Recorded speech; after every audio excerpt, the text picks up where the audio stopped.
आपका स्वागत है। मैं हूं मनीषा गुप्ता। बात करेंगे कच्चे तेल की, जहां पर अब $100 से बहुत ज्यादा दूरी नहीं है। $2-2.5 ही कच्चा तेल अब 100 से दूर है। काफी सारे स्ट्रॉन्ग फंडामेंटल्स हैं, हेज फंड्स की खरीदारी जोरदार है और सभी चीजों का फायदा हमने यहां पर कच्चे तेल के प्राइसेस में आता हुआ देखा है। अब यहां से भाव कहां जाएंगे, बात करेंगे उसकी। साथ ही बात करेंगे सोने की, जहां पर कल देर रात जोरदार मुनाफा वसूली देखने को मिली और फाइनली हमने वो $1900 प्रति आउंस का लेवल भी टूटते हुए देखा। 1.5% की गिरावट के बाद 1875 तक के स्तर हमने यहां पर सोने में बनते हुए देखे हैं। फेस्टिवल्स के दौरान ये मुनाफा वसूली कितनी अच्छी है और यहां पर क्या खरीदारी के मौके बन रहे हैं, इस पर करेंगे चर्चा।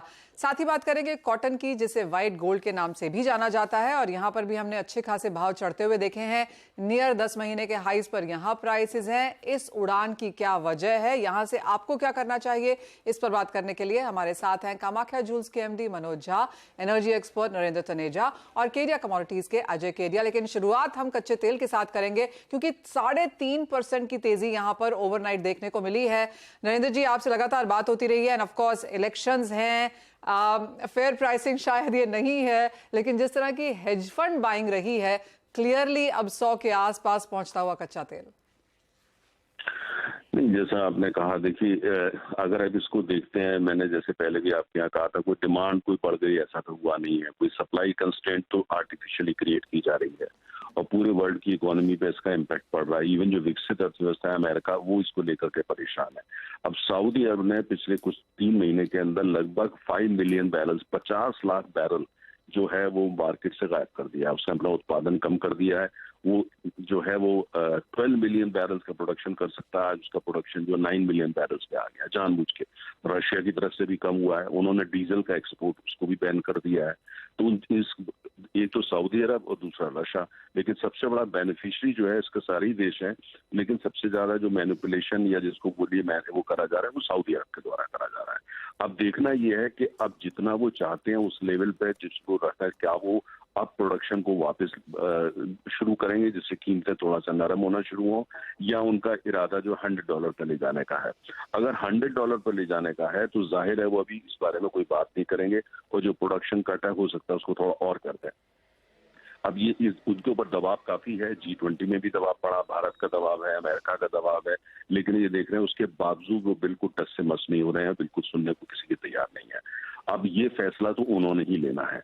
अब अगर सऊदी अरब जो है, सऊदी अरब खासतौर से जो सऊदी अरब करता है वो ओपेक में और देश करते हैं, कुवैत भी करता है, ईरान भी करता है और रशिया जो कि ओपेक प्लस का मेंबर है वो भी करता है। और जितने प्रोड्यूसर हैं चाहे वो नॉन ओपेक वाले भी हैं, फायदा उनको भी होता है।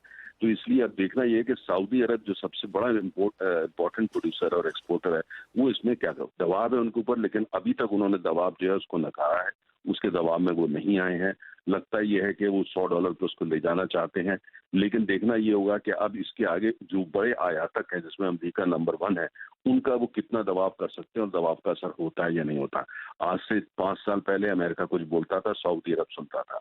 आज सऊदी अरब सुनने को तैयार नहीं है। 5 मिलियन बैरल्स का प्रोडक्शन कट कुल मिलाकर के अगर आप आते हैं, वो बाजार से तेल गायब होता है और उसकी वजह से रूस का गायब होता है और अन्य देशों का होता है, तो आप अंदाज लगा सकते हैं फिर आर्टिफिशियली जो है सप्लाई को कितना कंस्ट्रेंट करा गया, उसका नतीजा कीमतों पर जा रही है। जो खबरें हैं वो ये है कि सऊदी अरब 90 डॉलर पर बैरल पे स्टेबलाइज करना चाहता है, इसलिए वो कीमत को 100 ले जाना चाहता है। वो जो एक लक्ष्मण रेखा उसको साइकोलॉजिकल बैरियर को क्रॉस करना चाहता है, जिससे मार्केट 90 के लिए तैयार हो जाए और 90 पे जाके स्टेबलाइज हो जाए। ऐसी खबरें आ रही हैं कि वो $90 उनका टारगेट है। $100 ले जा करके वो एक साइकोलॉजिकल बैरियर क्रॉस करके एक माहौल बनाना चाहते हैं और ये दिखाना चाहते हैं कि सब दुनिया को जरूरत थी, कीमतें ज्यादा थी, अमरीकी अर्थव्यवस्था परेशानी में आ रही थी वगैरह वगैरह, इसलिए उन्होंने प्रोडक्शन बढ़ाया जिससे कीमतें कम हो सकें। मेरा अपना ये लगता है कि अब जितना सऊदी अरब कर सकता था उन्होंने कर दिया। $100 तो पहुंच ही जाएगा, कोई बड़ी बात नहीं है, लेकिन कुल मिलाकर उनका जो एजेंडा है कि $90 पे इसको लेकर आओ, $90 प्लस 92 भी हो सकता है, 93 भी हो सकता है। अभी तक जो है दबाव के बावजूद सऊदी अरब जो है सफल रहा है और अगर ऐसा होता है तो पूरी अर्थव्यवस्था दुनिया की जो उसके लिए उसे तैयार होना पड़ेगा और तमाम अर्थव्यवस्थाओं के लिए जिसमें भारत भी शामिल है, एक नई परेशानी जरूर पैदा हो जाएगी। ओके, इनफैक्ट मिस्टर तनेजा, आपने ये कंसिस्टेंटली मेंटेन किया भी है कि ये तेजी रियल फंडामेंटल बैक नहीं है, फिगर्स इन्फ्लेटेड हैं ड्यू टू वेरियस मोटिव्स।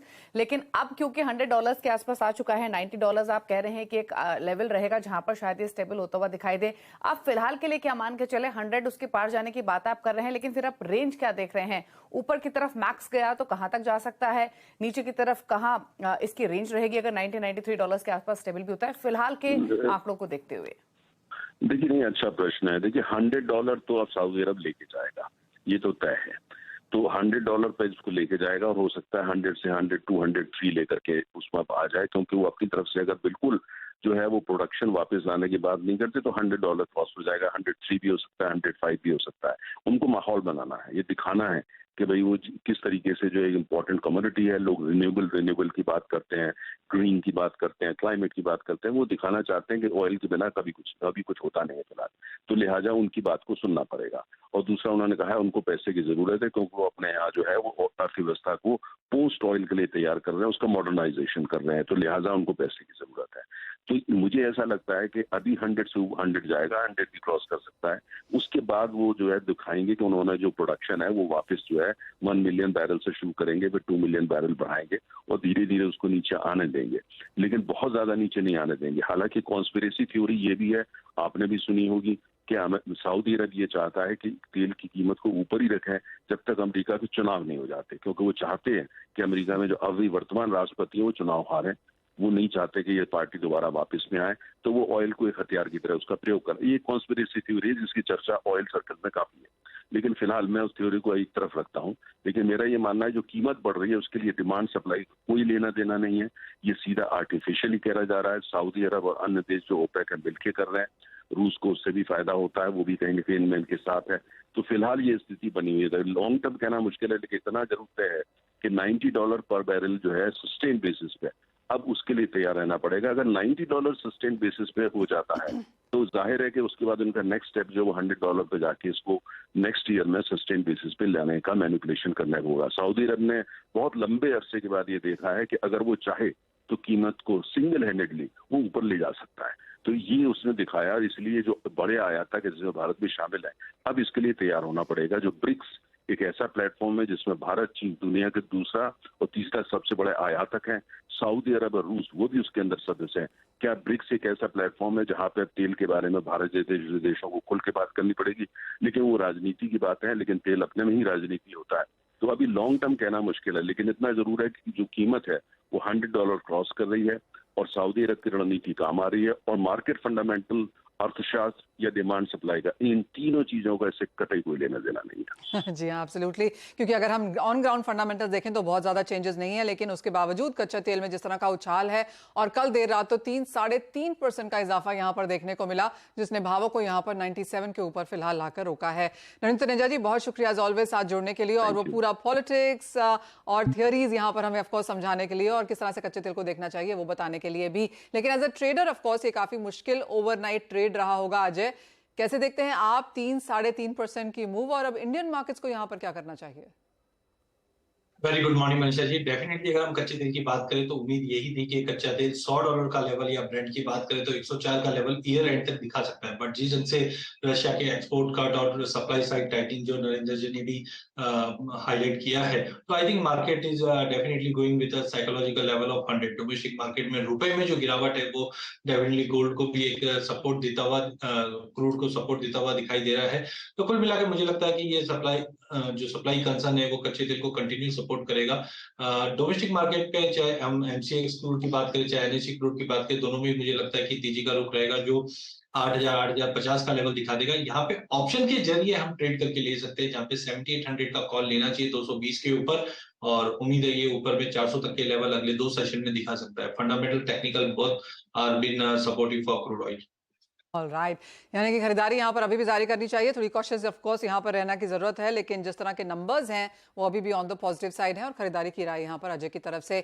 एक चीज जो ओवरनाइट जोरदार धड़ाम से गिरी है वो है सोना, जहां पर 1900 का स्तर कल टूटता हुआ नजर आया। 1875 तक के हम लेवल्स हमने यहाँ पर बनते हुए देखे। मनोज जी, खुश तो बहुत होंगे आप, क्योंकि ये आपके लेवल्स हैं, आपकी एक्सपेक्टेशन यहाँ पर रही है। अब यहाँ से किस तरह के चार्ट्स, किस तरह की मार्केट्स आप देख रहे हैं? नमस्कार मनीषा जी। बहुत बहुत धन्यवाद आपका। देखिए, जैसा कि हमारे दूसरे पैनलिस्ट बोल रहे थे कि क्रूड जो बेंट है वो कहीं ना कहीं 94 के आसपास हो गया है और वो 100 हो जाएगा। यानी कि आज के दिन में अगर मैं देखूं तो पिछले 6 महीने से ये 25% बढ़ चुका है। और ये अगले अगर उनकी बात को माने तो मैं आगे और भी यहाँ से 7-8-10% जो है कि क्रूड और बढ़ता हुआ दिख रहा हूँ। तो अगर क्रूड बढ़ेगा तो ओवरऑल जो वर्ल्ड में जो है ना वो इन्फ्लेशन काबू में नहीं आएगा। आप देखिए कि जो इन्फ्लेशन यूएस में वो 3.67% है। अब यहाँ से कम होने की गुंजाइश नहीं दिख रही है। और इसका सबसे बड़ा रीजन ये है, ये जैसे क्रूड बढ़ रहा है। दूसरी बात, जो रशिया यूक्रेन वॉर है वहां भी आप देखेंगे कि जो ग्रेन्स के शिप्स हैं, पहले ऐसा नहीं होता था, पिछले 1 महीने से वो ग्रेन्स के भी शिप्स को एक दूसरे को मार गिरा रहे हैं। जितने वर्ल्ड की कंट्रीज हैं वो कहीं ना कहीं फूड एक्सपोर्ट्स पे बैन लगा रहे हैं। तो ये सब चीजें जो है ना इन्फ्लेशन का कंट्रोल नहीं करने देंगे। और इससे क्या होगा, जो इंटरेस्ट रेट है वो हायर फॉर लॉन्गर की बातें हो रही है। आपको अभी तक किसी ने सोचा भी नहीं था कि एक और रेट हाइक भी हो सकता है। अब मार्केट उस तरफ भी सोचने लगा है। बहुत सारे एनालिस्ट ऐसा बोलते हैं कि अब अपने को तैयारी रखनी चाहिए एक रेट हाइक की ओर। दूसरी बात, जो यूएस का डेथ इंश्योरेंस है उसमें आप देखो कि फिजिकल डिस्ट्रेस यूएस का बढ़ते जा रहा है। अब बढ़ते जा रहा है। आपने बीच में देखा होगा कि जो क्रेडिट रेटिंग एजेंसी मोदी है, उन्होंने मोदी जी ने कहा कि यूएस का जो रेटिंग है वो AAA से नीचे किया जा सकता है। तो इससे मार्केट कहीं नर्वस सा है। ये सब चीजों से ना इंटरेस्ट रेट बहुत हायर टाइम तक रहेगा। डॉलर भी आप देखिए, जुलाई में 99 समथिंग था, आज 106 समथिंग हो गया। यानी कि डॉलर इंडेक्स भी जो है वो काफी तेजी से बढ़ रहा है। दूसरी बात, जो उन्होंने बोला कि रशिया और सऊदी, जो अब उन्होंने तय किया है, अनाउंस कर दिया है कि दिसंबर तक वो प्रोडक्शन ऑफ क्रूड को क्या कहते हैं कट डाउन करेंगे। तो वहां भी उसके वजह से भी क्रूड का हमेशा सपोर्ट मिलेगा और ओवरऑल इन्फ्लेशन आगे बढ़ता जाएगा। तो इन सब चीजों को अगर मैं देखता हूं तो गोल्ड को कहीं भी सपोर्ट नहीं मिल रहा है, क्योंकि इंटरेस्ट रेट हायर होंगे, लोग पैसा वहां डालेंगे, गोल्ड में नहीं डालेंगे। इन्फ्लेशन हाई है, इन्फ्लेशन जब तक हाई है तब तक इंटरेस्ट रेट कम नहीं होगा। तो मुझे लगता है कि यहाँ वापस गोल्ड में अभी भी दबाव बना रहेगा, जो मैं आपके चैनल पे पहले भी बताया कि गोल्ड आपको 1800 से 1850 तक दिख सकता है। और जो कि मुझे ये दिख रहा है कि अब वो सच हो रहा है हमारी बातें। ओके तो फिर मनोज जी क्विकली, हमने कल 1875 के नीचे के लेवल्स आते हुए देखे, हालांकि अभी थोड़ा सा रिबाउंड आया है। अब यहां से और कितना नीचे भाव जा सकता है, पहली चीज। दूसरा, ये इन्वेस्टर्स के लिए क्या ये अपॉर्चुनिटी है या अभी वेट करना चाहिए? देखिए, जो अभी शॉर्ट टर्म का सीन बन रहा है, जो इंटरेस्ट रेट मुझे कहीं भी कम होता नजर नहीं आ रहा, और कोई रीजन से अगला एक इंटरेस्ट रेट बढ़ने की पूरी आशंकाएं हैं। और जो ये अभी हर जगह बातें एक ही, हायर फॉर लॉन्गर, जो फेड का रेट है वो लॉन्गर रहेगा अगला जून तक। तो मुझे कहीं भी कटौती होता हुआ नहीं दिख रहा है। तो गोल्ड में दबाव रहेगा, और दबाव रहेगा तो यहाँ से आप 1800 से 1850 का रेंज आता हुआ मुझे नजर आ रहा है, जो कि मैंने आपके चैनल पे यहाँ से $100 ऊपर था तभी बता दिया था कि ये चीजें होगी। अब ये बात 100% मुझे लग रहा है कि इसमें कोई दो मत नहीं है कि गोल्ड आपको 1810 के आसपास दिखेगा। अब जहां तक इन्वेस्टर्स की बात है, देखिए इंडियन रुपीज में ना वो प्रेडिक्ट करना बड़ा मुश्किल होता है, क्योंकि रुपए का अपना चाल होता है। डॉलर में तो जरूर नीचे आएगा गोल्ड, लेकिन इंडियन रुपीज में आप थोड़ा रुक सकते हैं या इस भाव में भी खरीद सकते हैं। लेकिन गोल्ड में अभी फिलहाल तो मुझे अगला 2-3 महीने दबाव दिखेगा। लेकिन सबसे बेस्ट बात यह है कि गोल्ड का प्राइस ये आने से अभी इंडियन मार्केट में जो है ना वो खरीदारी बहुत जोर की लौटी है, डिमांड बहुत तगड़ा आया है। और हमारा एक पूरे इंडिया का सबसे बड़ा ज्वेलरी फेस्टिवल हो रहा है 12 अक्टूबर से 17 नवंबर तक, इंडिया ज्वेलरी शॉपिंग फेस्टिवल। और उसमें भी खरीदारी बहुत जोरदार होगी। लेकिन खरीदारी इसलिए आ रही कि मार्केट में एक चहल पहल इसलिए आ गई कि गोल्ड का यही रेट जो है ना लोगों को सही लगता है, और इस रेट में पूरे इंडिया में खरीदारी आएगी। पिछले 6-8 महीने से बहुत ज्यादा मार्केट में चहल पहल नहीं थी, इसका गोल्ड रेट कम होने से इसका मुनाफा मार्केट को मिलेगा। ओके चलिए, तो ये बात हुई गोल्ड की। गोल्ड पर स्ट्रैटेजी भी लेंगे अजय की, लेकिन क्विकली एक ब्रेक का वक्त हो गया। शुक्रिया मनोज जी, शो में आने के लिए फाइनली और अपने व्यूज देने के लिए। और गोल्ड प्रेशर में तो लगातार बना हुआ है ही। ब्रेक के उस पर फोकस करेंगे सिर्फ और सिर्फ स्ट्रैटेजीज पर अजय केडिया के साथ। फिर वापस आते हैं छोटे से ब्रेक हैं स्ट्रैटेजीज पर। और शुरुआत कर लेते हैं पहले एग्री कमोडिटी पैक के साथ। और सबसे पहले एक राय ले लेते हैं कॉटन पर। अजय, कॉटन पर आपकी राय क्या है? क्योंकि इंटरनेशनल मार्केट में हमने प्राइसेस में तेजी आते हुए देखी है। प्राइसेस 10 महीने के ऑलरेडी ऊपरी लेवल्स पर आ चुके हैं। क्या राय रहेगी इन लेवल से? क्या ये तेजी और एक्सटेंड होगी? क्या करना चाहिए ट्रेडर्स को? क्या suggestion? Very good morning Deepal ji. Definitely अगर हम कॉटन की बात करें तो वाइट गोल्ड करके हमने देखा था पिछले 1.5-2 साल पहले भी मार्केट ने 90 सेंट का लेवल तोड़ा। तोड़ने के बाद हमने 150 सेंट तक चले गए थे। इस वक्त की बात करें तो डिमांड मार्केट में कहीं पे भी नहीं, जिसकी वजह से मार्केट पिछले 1 साल से 100 रेंज में ट्रेड कर रहा था। बट कहीं ना कहीं यूएस में भी डॉट कंडीशन टेक्सास में दिखते हुए दिखाई दे रहा है। डोमेस्टिक मार्केट में भी मैं लास्ट वीक गंगानगर बेल्ट में था, तो वहां पे भी हमने देखा कि इस बार काफी कमी रहने की उम्मीद है। तो कुल मिलाकर मुझे लगता है कि अगर इस बार वापस 89-90 सेंट के ऊपर मार्केट ट्रेड करता है तो आई थिंक 110 से 112 सेंट तक का लेवल हम इंटरनेशनल में देख पाएंगे। डोमेस्टिक मार्केट पे भी हम देख रहे हैं खाली डिमांड की वजह से मार्केट एक स्टैग्नेंट है। आज भी एमसीएक्स कॉटन कैंडी 60,000 के ऊपर अच्छे से मेंटेन है। बट स्लोली एंड स्टडीली अगले हफ्ते से हम देखेंगे अराइवल प्रेशर रहेगा। बट यील्ड में कमी की वजह से मुझे लगता है प्राइसेस को कंटिन्यू सपोर्ट मिलता हुआ दिखाई देगा। तो डोमेस्टिक साइड पे भी मुझे लगता है कि 60,000 60,200 is good to buy. Higher side की अगर बात करें तो इमीडिएट टारगेट तो मुझे लगता है 61,800 से 62,000 का रहेगा। बट कुल मिलाकर अराइवल प्रेशर थोड़ा बहुत दिखेगा मार्केट में, बट लोअर लेवल पे बाइंग कंटिन्यू रहेगी जो अगले 1.5-2 महीने मार्केट सपोर्टिंग रहेगा। जबकि इंटरनेशनल में मुझे लगता है कि स्पाइक अच्छे देखने मिल सकते हैं जो 110 सेंट तक का लेवल दिखा देगा। साथ ही अजय, कल आपसे मुलाकात हुई टर्मरिक का कॉन्फ्रेंस में भी। अगर मसालों की यहाँ पर बात की जाए और किस तरह का मूव और जिस तरह के फंडामेंटल्स की चर्चा हो रही थी मसालों में, स्पेशली टर्मरिक में, क्या देखते हैं? बिल्कुल मंजिया जी, अगर हम देखें कल के सेशन में हमने फार्मर से भी जैसे बात हुई तो पहले एरिया अंडर कल्टीवेशन में इस बार हमने कुल मिला के ड्रॉप देखा है। यील्ड का कंसर्न कंटिन्यू बना है। नो डाउट अगस्त मंथ में हमने प्राइसेस को 18,000 का लेवल छूते हुए देखा, जिसके बाद एक करेक्शन नीडेड था because already market over stretch होते हुए दिख रहा था। तो आई थिंक वो करेक्ट हो चुका है। कल हमने 13,000 के नीचे भी भाव को जाते हुए देखा। That is good rate. हमने जो एक्सपेक्ट किया था उसी रेंज पे आ चुका है। तो I think this is the current level जो है 13,100 इज गुड टू बाय। 12,800 का स्टॉप लॉस रखिए। इमीडिएट ऐसा बड़ा एक्स्ट्राऑर्डिनरी जंप नहीं आएगा, बट अगर हम हफ्ता 10 दिन की बात करें तो प्राइसेस वापस 13,800 तक का लेवल दिखा देगा। बट कुल मिला के अगर हम दिसंबर तक की बात करें तो वापस नए हाई की तरफ मार्केट जाता हुआ दिखाई देगा। बट एक हफ्ते में मुझे लगता है कि 13,100 में लेके चलिए 13,850 के टारगेट के लिए। और साथ ही अजय, जिस तरह से एमसीएक्स का अब यहाँ पर सर्कुलर भी आ चुका है, 3 अक्टूबर से वो नए ट्रेडिंग प्लेटफॉर्म पे लाइव चले जाएंगे जो कि टीसीएस बैक्ड है।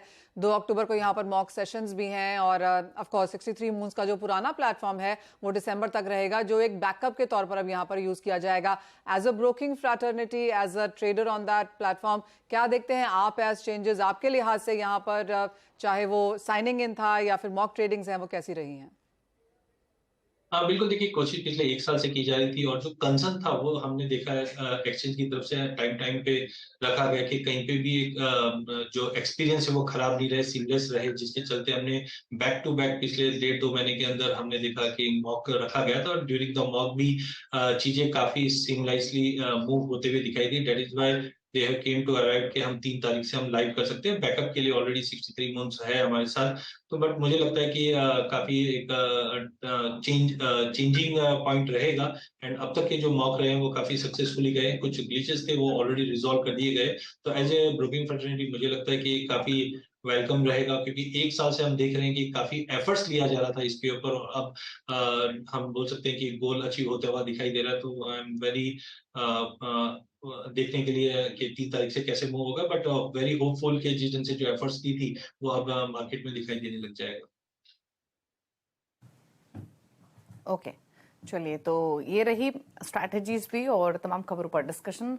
शुक्रिया अजय आने के लिए शो में और अपनी क्विक स्ट्रैटेजीज हमारे साथ शेयर करने के लिए। Thank you. शो को समेटने का वक्त है। मुझे मनीषा जी को दीजिए इजाजत। इसी के साथ ब्रेक के उस पार अब देखिए वादा मार्केट का एक्शन फ्यूचर एक्सप्रेस में। नमस्कार।